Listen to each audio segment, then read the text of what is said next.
Right, couple of things now then. Got the diesel pump for the Transit. Just put that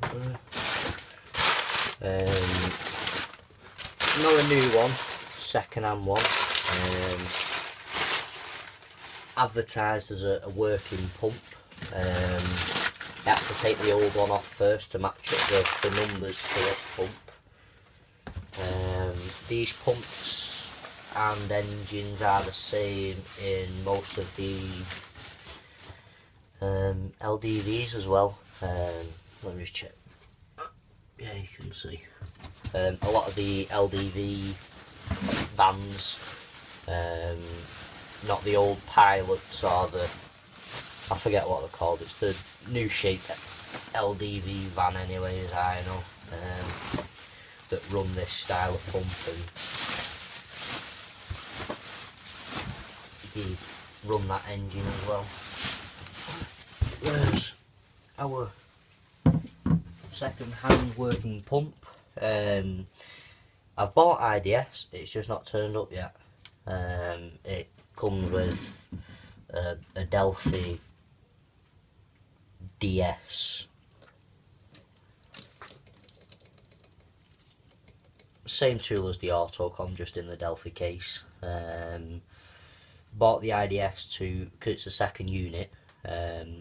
What happens is, to the van that this has come off, this ECU is coded to that van. So with IDS you need to virginize this ECU and then code it back into the van. New pumps are easier because they all come brand new, so there's no files or recorded information on the ECU. So basically you put your new pump on and you just turn the ignition key and plug your machine in and it will code itself into the van. Fairly sure you can do it with the key as well.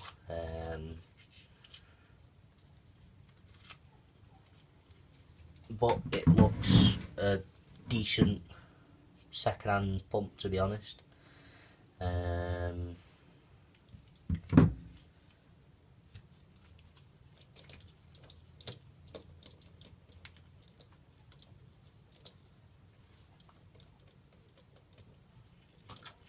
It's got decent amount of compression. It's pushing diesel out just with rotating it, so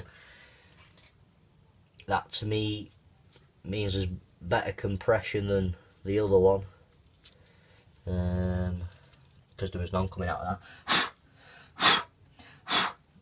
Little bits of cardboard in it. I'll also edit the video, but anyway, that's it really. Time it up, take your crank sensor out the back of the engine. It is left hand side if the engine's facing you, behind the exhaust.